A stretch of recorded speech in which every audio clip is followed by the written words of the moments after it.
One of the biggest questions that we get at the Remote Closing Academy is, Aaron, how quickly can I get placed into a gig and make $10,000, $15,000, $20,000 a month? And the answer to that question, well, we're actually going to go over in today's episode of the podcast, because usually, I tell people, hey, it's probably going to take some time to get to a point where you're making $20,000, $30,000 a month. But today's guest, he was actually able to come into the program and within 3 weeks get placed into an offer that is at the minimum KPI going to pay him $12,000 a month. So if you want to learn exactly how he was able to front load a ton of that, the mindsets that he used, and the actual work that went into it, make sure to stay tuned for today's episode. Well, first of all, welcome to the podcast.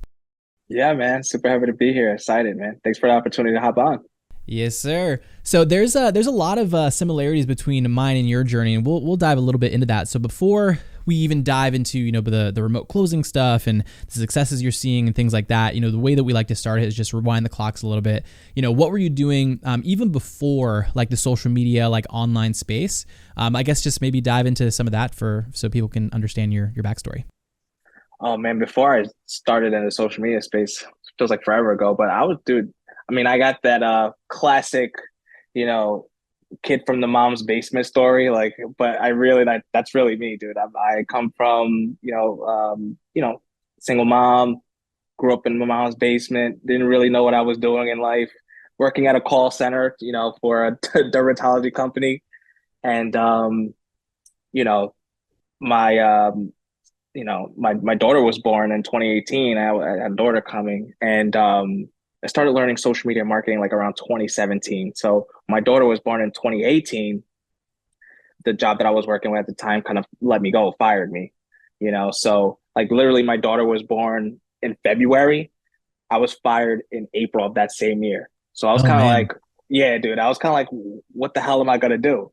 So, I just started going out there, going to like local businesses, doctor's office, dentist's office, like all that stuff, and just selling Facebook ads and social media marketing, and failed miserably like the first couple of clients. But, I started buying courses and I started getting mentorship, and then I just got better, and it's just, skyrocketed from there, man. So, I got into the online space literally like right when 2018, when my daughter was born. So yeah, it's been a journey, man, for sure. Even before I even knew that part of it, I said there's similarities just from like the agency space. But for me, when I first started my agency, I actually almost exactly the same thing is I was working a job at the time. This was like 2015, 2016. And I started my agency, but was also like working with the current job, and they found out that I had the agency and they let me go like the next like week. So it was like, and this was like at the end of the month, like I didn't have any money in savings. I dropped the rest that I had on like a program to build this up. And so it was just like, yeah, it was make or break time, which I'm sure you probably felt at the time too. So, yeah, let's maybe touch a little bit on that. Like how much do you think that played into, I guess, your successes early on within the agency? It was a lot. It was a big motivator for me, man. Yeah, I had to figure out a way on how to make it happen. You know what I mean? For me at that point in time, and I wouldn't say it was an agency, because I didn't know what the hell I was doing. I was just being like a freelancer. I would say I think that's what we all do. I was a freelancer. I was freelancer, dude. So like, I had to make it work, man. You know what I mean? Because if I didn't make it work, I mean, how am I going to be able to kind of provide for my family at the time? So, like I said, I paid thousands and thousands of dollars for like on courses and mentorship, and I became a beast at it. Honestly, I mean, I'm to my own horn, but yeah, I'm really good at social media marketing. I got to even a point where I became, a director of social media for a company. You know what I mean? So coming from my mom's basement, you know what I mean, and getting to that point was really significant to me. But that wouldn't have happened if it wasn't for like the fire that I had just to be able to provide for my daughter, and the mentorship and the amount of money I put in to learn the skill even more. You know what I mean? Mm-hmm. Yeah, I think there's huge correlations between like someone that invests in themselves versus not, right? Because you can, you have two people, right? You have the one that's like willing to grind it out and like learn everything from scratch and do that, but then you also have the other person that still wants to grind it out, but like, yeah, I forgot the quote specifically, but it's like they ride on the shoulders of giants, of the people that have already done it, that have already seen success, and it's like just implement those things that they already know. So I think I could agree with the first investment that I ever made was just like, it was a complete game changer, like a light bulb moment for me of like, oh, I don't have to like go out and try to recreate the wheel and you know, figure it out myself type thing. So okay, so you go through the agency, and you know, you get the job with the, you know, the director at the company. What happens next? Like, how did you, I guess, make that transition or even learn about like the remote closing side of things? Yeah, it was kind of like like something just like snapped in me. I always say like there's always like certain times in our lives where a light bulb goes off or there's a sign, and you could either go right past it, walk past the sign, or you can take the sign and grab it and run with it, right? So for me, it was more of like I got the director role and I got the office and I sat down on my desk, and I'm 33 years old. Now, for me, you know, 33 is like it's super young. Like I still have like 35 years to retirement, right? So I'm sitting at my desk and I should be super happy about it. And I just remember like saying to myself, like, is this it? Like, is this where I'm gonna be for like the rest of my life? Like, and I wasn't satisfied with that. I wasn't happy. And then I started to realize like when I was freelancing, doing the social media stuff, I enjoyed, you know, building rapport and, you know, just talking to the business owners about how social media could help their business. Like I enjoyed Mm-hmm. that part. I didn't enjoy doing the work. I didn't enjoy doing the marketing. Although I was good, you know, I became good at it. Um, I didn't enjoy doing the work. It's the same thing with like kind of like interviews, right? So like, you know, when I interviewed for the job, I enjoyed sitting down, talking about myself, building that rapport. And I just remembered, you know, when I sat on the desk, I was like, I can't like this, I'm not satisfied with this. This isn't, you know, I was making six figures. You Yeah. know what I mean? So it's kind of like, but I was like, no, like this isn't, something's not right here. So, and I remember I was following Cole for a while, and then it just stuck with me. I was like, maybe I'm just better at sales. Maybe I need to be in sales rather than be in marketing. And you know, and then what happened was again the sign. Right, I was pulled into my boss's office. Maybe like a couple months later, a lot of layoffs were happening, but I was one of the lucky ones that stayed on. But it I look at it half full. I got my salary was cut by 40%. So it was kind of like, dude, that's a sign, right? Yeah. So I took that sign and I kind of just again I ran with it. I was like, I'm not gonna allow anybody to be in control of my income and my destiny of what money I want to make for my family. And you know, that's why I kind of turned into RCA and learned more about it. And here I am. You know, you said a lot of good stuff in there. One of the things that I did want to touch on though is because I think a lot of people get into that situation, especially now, like in these, you know, in the world that we live in now of just like layoffs and, you know, the impending recession and, you know, all the, you know, the housing market and stuff like that. What made you specifically make the decision instead of like, okay, you got pulled into the office and like, you know, some people, right, they would like almost like grasp on to the 40 or, you know, the 60% that you had left over from the 40 that got cut. And they're just like, they hold on to that. Like, all right, I need to do harder work. I need to make sure I don't get fired. What was the difference in you to make the decision of like, okay, I'm not going to accept this because I know that I'm destined for more. Like what was the switch in you that made you make that decision? Honestly, the switch happened a while ago. The switch happened when I sat at like I said, I sat at my desk and I just realized like, dude, this doesn't feel right. I'm not happy. Like I don't feel fulfilled right now. Yeah. I should be extremely happy right now. There's something missing here. And like, you know, I've always thought about, you know, working remotely, having more time with my daughter. My daughter's 4 years old, right? And I've missed time with her already. And so it was like something's wrong. I'm not satisfied sitting at this desk right now in this office. And two, I'm missing time with my daughter. And then kind of when that happened, when my boss started talking to me, it was like, yeah, like you said, like I could have just been like, all right, listen, it is what it is. I'm still making good money. It's 40% less, but it's more money than, you know, the average person, right? So, but I knew what I was worth. I feel like I was worth more than that. And at the same time, it was like the time with my daughter. I knew I wanted to be remote, and the income potential that I knew what I was worth. You know what I mean? So That was definitely the switch for me, that just knowing my worth and not being afraid to, accept the challenge and go after it. I love that you said that. And for everyone that's listening, like, I want you to maybe, like, if you feel any way, shape, or form like this is resonating with you at all, I want you to just like reverse like the last 10 minutes that we've been talking, because a really important part that Julio is talking about is, like, I can guarantee that if you've even gotten to a point where you're listening to this podcast, you have the same feeling inside. It's just the difference between feeling comfortable and getting a little bit uncomfortable. But the difference being that if you feel that feeling and you accept short-term like being comfortable, you're going to sacrifice the long-term benefits of just being a little bit uncomfortable on the front end, right? And I think that's a really, really important concept, because there's like so many people that I've talked to that watch our content that they just say, like, I know I'm destined for more, but I can't do it because of blah, blah, blah. Well, if you actually wanted it, like, you have to make a decision to change a little bit on the front end in order to reap the benefits. So, such good stuff, man. So that transition from, okay, you're going from the agency into the remote closing. You said you were following Cole for a little bit. I guess what did that process look like? Did you see some videos and you were immediately sold, or did it take you a little bit to kind of like, to convert over on the remote closing side? Like, let's talk about that. Yeah. So, like I said, I've always liked the building rapport and sales aspect of what I was doing in the past, as far as like the agency stuff.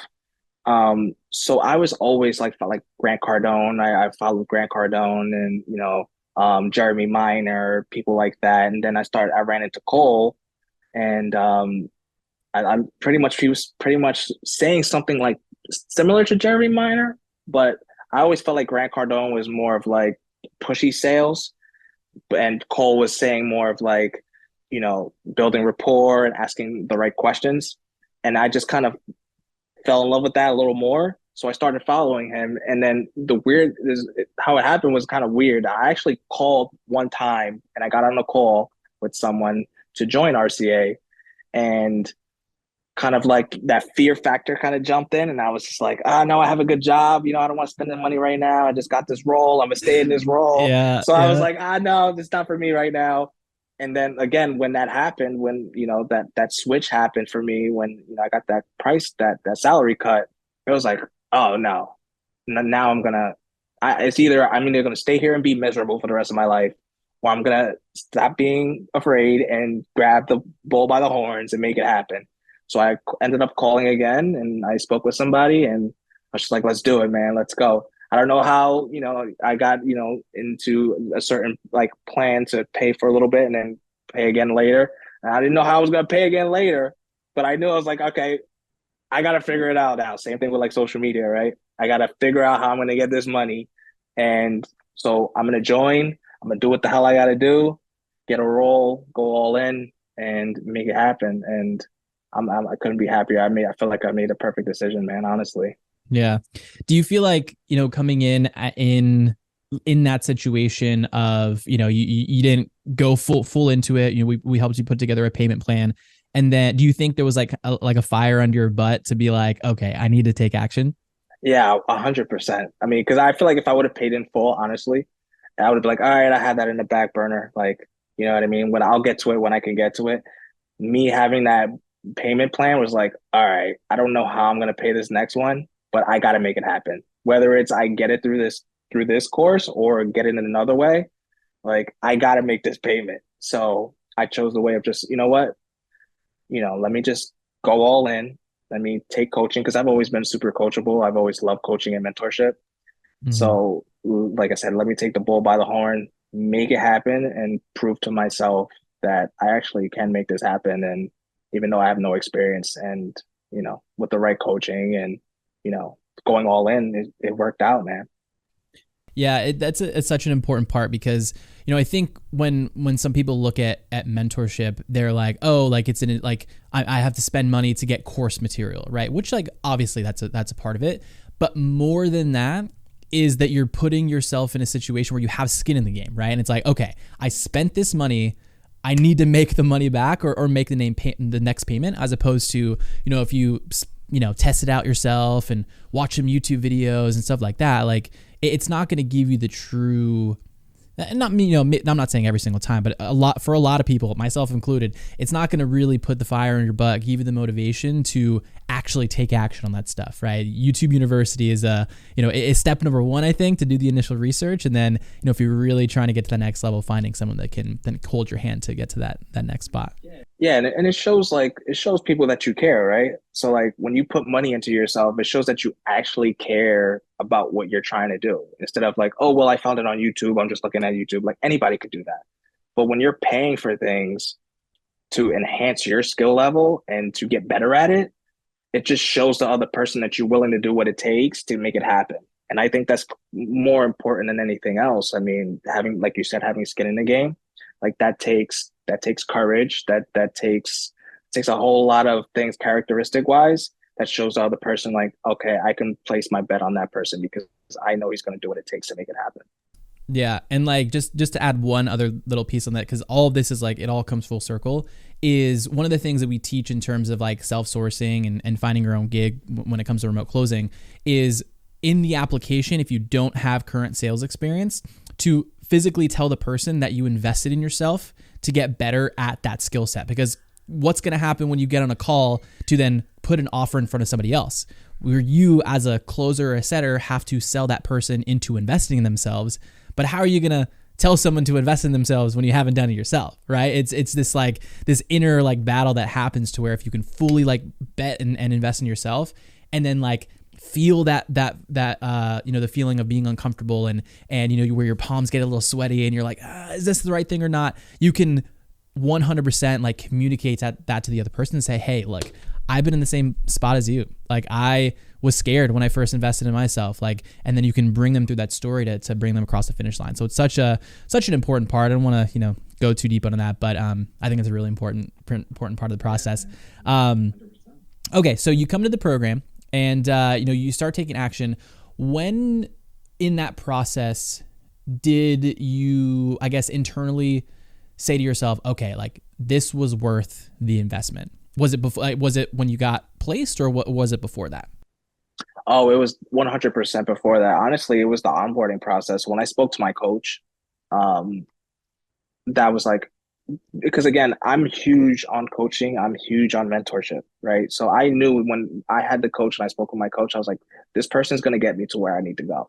So I better like get on because, you know, she was like, this is, I need you to do this. And it was like, wow, you need to do all this by next week. All right, cool. I'm either going to make it happen or, or I'm not. Right. Yeah. So, and I'm big on like, I don't want to disappoint people. Right. Especially like people Mm. who are giving me their energy and their effort to like make me better. I want to like go all in for that, for them as well. You know what I mean? So, you know, um, that first call with my coach was like, yeah, I'm in the right place. I'm going to do very well at this. And she believed in me too, man. And, you know, awesome coach, man.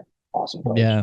Yeah. It's the accountability thing, right? It's like, I relate it back to when I was a lot, or not a lot younger, but when I was like 18, 19, I was going to the gym a lot, and I had this buddy where we would just like hold each other accountable. And it's like, half the time, or I'd say probably more than half the time, the reason that I went to the gym wasn't because I knew that I was going to like lose weight or whatever. I just don't want to disappoint the other person and like not show up to the gym and, have to like text them and say like, hey, like I can't make it, the blah, blah. It's like, I wouldn't do that. I'd just be like, okay, let's go.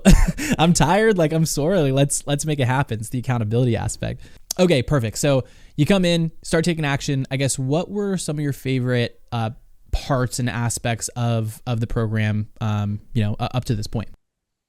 Yeah, honestly, my favorite part of the program was when Cole was actually teaching about the LLC, and how big that was for when you're into sales and how to save on taxes, doing LLC. That was one of my, and the other part was just learning like how to flow, the tonality of the sales process and how to talk and how to not sound robotic and how to not sound like you're reading from a script. Because I think that's important, right? You don't want the other person to feel like, everybody's super resistant nowadays. It's like, rightfully so, right? There's so much going on, especially in this, like in this country here. Like there's so many things going on that everybody just feels super resistant to every little thing. Mm-hmm. So to feel like you're having just a conversation with them, and you're trying to provide value instead of trying to get a sale, um, is super valuable. And I learned that from Cole, just how to flow and, how to sound like you're just talking to your friend and not like trying to sell a product, just push a product to somebody, you know what I mean? So, yeah, just learning all that stuff and just the syntax and pitch codex and stuff like that is, you know, I loved every second of that part. Cool. And actually touching on that, because going through the pitch codex and learning the sales process, you don't have any like previous sales experience, right? Outside of like having your own agency. None, absolutely none. Okay. Yeah, I'm definitely a newbie, and I remember I was actually talking to my coach about that. I didn't really have. It's like I don't know how I'm gonna get a role, and everybody's gonna look over me. I don't have anything, and she was like, "You're selling yourself short. You were, making sales when you were kind of like out there, selling social media services. Like you've been in the game. You kind of do have skin in the game, so use that to your advantage and kind of go back to that point in time and take that and that skill that you developed without any, mentorship and, kind of morph that into what you're learning now. And she really helped me with that, you know what I mean? And rather than saying I don't really have experience, to say, you know what, I do have some experience and I'm just now I have Cole's kind of mentorship and, using that to my advantage. I think everyone like inherently, unless you're like a really like you already have like a lot of internal like self-confidence, I think most people will say like, well, like I know I don't have the most like experience, whatever, but this is what I tell everyone is if you've been in a capacity where you've like had to talk to people, like have to talk to people of some capacity, not even in sales, like I think you'll be fine. It's like it's one of those things where like all sales is just like a really high level of communication and being able to, not only to build rapport with that person, but also help them understand like there's better ways of doing things and like and helping. That's a really cool way, or the really cool part of like this type of sales is it's not this this old school, like kind of like you said, like Grant Cardone, like old school sales tactics where you have to like push someone into something, right? It's more of like, hey, they come to the call understanding they have a problem and they know that you might have the solution to that, and it's just your job to show them like, hey, this is why this is the best solution for you. So you actually, to touch on some of those wins that you posted up in the group, because most people are always wondering like, all right, cool, like how much money are we making here? It's like the big number. So, Julio actually recently got placed onto an offer that he loves. So just kind of touching on that before, I guess how did you get that the job offer? So I was thrown into the pipeline, and I had to go through a whole like interview process, a group interview process. Um, but I had honestly how I got thrown into the pipeline is I got really good at my mock calls, man. You know what I mean? I did a lot of mock calls. A lot of them were like cringeworthy at first. I couldn't even listen to my dude. It was so bad.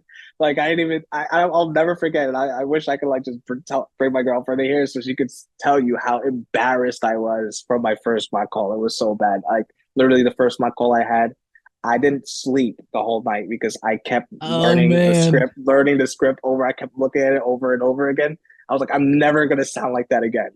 And dude, I just got good, and I gave my I think it was the second mock call I did because again I didn't sleep after the first one. I just kept going and going. Well, real quick. I'm just curious, like, because I think there's two people in that situation. The first person is like, oh my gosh, like I will never do that again. I don't want to do any more mock calls. Like I quit. Like there's that person, and then there's obviously you kind of prevailed through that. What helped you make that switch? Honestly, I was both people. I was like, I don't want to do this anymore. It was so bad. Oh I was like, I man. can't do this again. But then I was like, no, like I again I paid money to get in here. How am I gonna get the other money to pay? I gotta do Yeah, this. yeah. So um I was just like perseverance, man. I'm never gonna sound like this ever again. And I did it. I kept going over the script, kept going over the script, and kept learning and implementing new things. And I sent my second mock call to my coach. I think it was a setter for setting. And she was just like, this is probably the top 10 mock calls for setting I've ever heard. And I was like, from there, I was like, I got it. Right. And I just kept hammering down. I kept like hammering wins, man. And then literally like a week and a half, 2 weeks later, she was just like, "You're ready. Throw you in the pipeline." And I was like, "For setting?" And she was like, "No, you're good for closing." And I was just like, "Okay, I guess." Hey. Yeah, I was like, "All right, let's do it." I mean, so I got into the pipeline and I got this offer and I got in a group call and things worked out in my favor and I'm in an awesome offer now, man. That kind of, you know, resonates with me and that I feel good selling, you know. Yeah, let's touch on the because one thing we were talking about before that you mentioned was that you were going up against some two pretty heavy hitters in the group interview. So Yeah. so talk about that really quick. Yeah, so I got on a group call and you know, I've never been on a group interview before. It was my first time doing any kind of like group interview. And I was with like two whales, man. They were like monsters. They've been in like one was like in sales for like 12 years, selling like $90,000 products. The other one was in much younger than me, in sales already for like 5 years. I'm talking like 10 years younger than me. I was like, there's no way, bro. So so we got into the group. I mean, I was just myself, man, you know, and I was honest and there's one thing about me, right? Like I may not, you know, and this is what I said to them. I was like, I may not have the experience. I may not have, especially in high ticket, right? But what I do have is I'm loyal, I'm honest, I'm integritist, right? And I have great social skills. I have great rapport building skills. And I could promise you that if you hire me, you know, you won't regret it. I'll be one of the best hires you've ever had. Because again, I put so much effort into what I do. I never want to fail. I'll constantly go at it until I'm a master at it. So I mean, it worked out. I mean, the call was great, and you know, I beat the two whales. You know what I Dude. mean? It felt good, man. Yeah, It was that's like it was like one of the biggest accomplishments besides my daughter being born. One of the biggest accomplishments I've ever had, man. I mean, it was awesome. that's awesome, man. Yeah, it's there's even just talking about that, I think there's so much value and just like hearing I want everyone to take note on just like the way that Julio speaks as well. Like I can definitely tell you have one of the core values that in our company is like having like a pro athlete mentality. And I think you really embody that in terms of like just a lot of the decisions that you've made and you know of kind of like looking at it as like I will do everything that I can to make this work, right? And everyone else, you know, everyone that is listening too, I think, you know, taking this and we've said it enough on this show. I think like 7 or 8 out of the 11 interviews we've done, like the people have not had sales experience. So it's like you don't need sales experience at all. Like you can jump into this as long as, like we've talking about, as long as you have like the grit, the perseverance. You know, you don't look at this as like this get quick rich type like business model, and you understand that like you're building one of the most, if not the most valuable skills that you could have. I think if you fully embrace those things, like you can not even just see success for remote closing, but anything you do in life. It's just having that baked in, you know. Okay, so the offer that you're doing, just so that people kind of have an idea of, because you know you haven't joined the or you know done a ton of sales calls specifically, and they're kind of in the ramp up phase. But what is like the on track earnings? Like what is possible to make per month at like minimum KPI on that offer? Minimum KPI on this offer is 12K a month, which is like more than I've ever thought I could possibly make, and that's minimum. So Yeah. then, and that's 12K to 21K. So yeah, I'm super excited about it. I feel super grateful, and super blessed to even like be a part of something like that. You know what I mean? Yeah, like I said, I think a huge part that people want to hear about is like, all right, cool. Like, what's the money aspect of it? You know, to get those people through. So cool, man. I guess like the last thing. I mean, you know, I don't want it to sound like you know everything is like sunshine and rainbows and everything is perfect. Like, what were some things that maybe you ran into as you were going through RCA that maybe was like a roadblock for you? Or kind of like a, not necessarily like a low point, but just like something that you maybe struggled with outside of, or maybe it was only the mock call thing. Like what, anything else come to mind? During the time I was in RCA, and I've been in RCA, I was in RCA for like literally like a month before I got this opportunity. it was the second week. Um, I caught COVID the second week. So really, it was 3 weeks that I got like into the pipeline. That's how quickly it happened. But that was the point where I was like, am I doing the right thing here? Like, should I just go back to my 9 to 5 and, just relax and do, you know what I mean? I already made it there, making good money there. It's fine. Um, like that low point of just friction where there was a point where I didn't want to do it anymore. You know what I mean? But I have a reason why. I remember my reason why of doing it.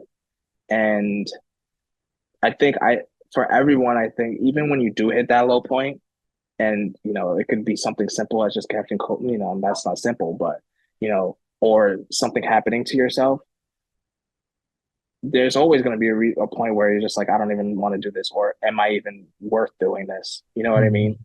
And you have to have that reason why that pushes you from that valley of death and gets you through that, it pushes you past that breaking point. For me, it was my daughter, spending more time with her and being in control of my own destiny. You know what I mean? And um, I think fear also is probably, it could either work for you or it could be like your biggest enemy, right? So for me, my fear of failing RCA and not finishing it and not being able to be there for my daughter was was more for me to go through with it than just going back to sitting at the desk, living the simple life, living the easy life. So I think everybody, you definitely 100% need to have that why factor on why you want to keep pushing forward, because there is going to be a time where you're going to question yourself during the process. It might be through the pipeline. Maybe you won't get what you want to get. Maybe you'll go through a couple of interviews, you won't get it. But as long as you have that reason why, there's nothing that can stop you. And just keep going, keep trying. Yeah, man. Dude, I love it. I love the story. I love where you are now, and I think we'll have to bring you on in like 6 months to do a little check-in interview to see how everything's going. So two quick, I guess, more things, kind of along the same lines, or same questioning. First things first. What would you say to somebody that is on the fence about jumping into like the remote closing space in general? Not even like within RCA or anything like that. That might be in a similar situation where they were working a job and like they're making okay money and they knew that they were probably destined for more, and or maybe they've tried like building some other outside business like a marketing agency or Amazon FBA or whatever. What would you say to someone that is thinking about making that jump into just the remote closing space? The first thing I would say is, if you're on the fence on it, why did you even want to jump in the first place? Like, what's the reason why you wanted to jump in the first place, right? Because to me, there's always two objections to things, right? One, I don't have the money for it, or two, it's just not the right time or something like that, right? And usually, two of those objections are they're not relevant, right? The most relevant one is it's fear. You're worried. You're scared about something, right? You're scared of failing, right? And then that's when that why comes into play. Like, well, why are you wanting to jump in the first place? That should be a bigger reason why to jump in and make it happen than to not make it happen. So if you're on the fence with RCA, I can promise you that if you do make that and you give it everything you got and you're resilient and you don't let fear take a hold of you, it's probably going to be most likely be the best investment you'll ever make in your life, because it's not only what you learn, it's the community that you have. Everybody in the community, I mean, to me, the community is just worth the money. So, having people, they say like your network is your net worth, right? You have that network within the RCA community. So you're going to get the coaching, you're going to get the awesome community, and what what separates this, besides everything else out there, is just the pipeline. They're going to work with you until you get something. So, and even when you get something, you're still going to get the coaching. So to me, it's a no brainer. You know what I mean? Like, don't let fear hold you back from making an awesome decision, because I promise you it would be an awesome decision. Thank you for the kind words, by the way. I think you touched on it, man. It's like community is like, I think if I go back to every single one of these episodes, I don't think there's been a single person that hasn't mentioned like the community of different people to be able to, to mock call with, to jump on calls, like hold each other accountable, give you a little bit of motivation. Like, at this point we're getting, 2-3 different wins a day of people saying like, this is what I achieved. Here's the offer that I went on. And like, it's just this, it's such a, like an enticing, what's the word I'm looking for? Not enticing. It's just, yeah, it's like an enticing thing to see every single day. Motivation of like, okay, this person is seeing the success and this person as well. And this person, like, there's just so much going on in there. So yeah, I agree. I love just like kind of scrolling through there sometimes and checking out what's going on and seeing who's win. And that's how we find people and that's what we got connected with Julio, is posting his wins. So that the community actually helped me, put a fire in me even more, because I'm seeing people with wins. I'm like, man, I want to win. Like, what's going on here? Well, I need to get a win now. So the community is awesome. The community is worth every single cent. That's part of this, the payment for this. So yeah, man, 100%. All right, so we're about 40 minutes in, and what that means, and anyone that's continuing to listen to this, I'm sure you're still, if you're not already in RCA or, you're doing remote closing, you're probably like, okay, like, how do I learn more about this thing? Like, what is remote closing? Like, whatever. Well, as always, in the description of this video on YouTube and in the show notes in the podcast app, there's a link to a video. It's with my partner, Cole Gordon. He's actually the guy that pretty much created this like world of remote closing back in 2015, 2016. And it just goes over his story, how he went from making, $2,500 a month to, at a point he did 500,000 in commissions in a single year. And that's what the video breaks down, is just his story, and then also some step-by-steps of like how you can, specifically jump into the industry, learn more about remote closing. I believe he goes over like example scripts and different roles that you can jump into, just the overall video that breaks all that down. So again, if you want to check that out, down in the description as well as in the show notes, you can check that out if you want to. And Julio, I appreciate you coming on with us. Any last words you would give to anyone that's listening to this? Don't be afraid.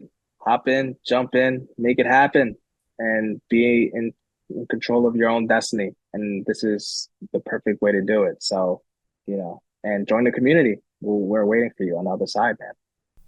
Let's go. All right, guys. Appreciate you listening. As always, make sure to leave a like, comment, all that good stuff wherever you're listening. And we will see you guys on the next episode of the Remote Closing Academy podcast. See you guys soon. Peace.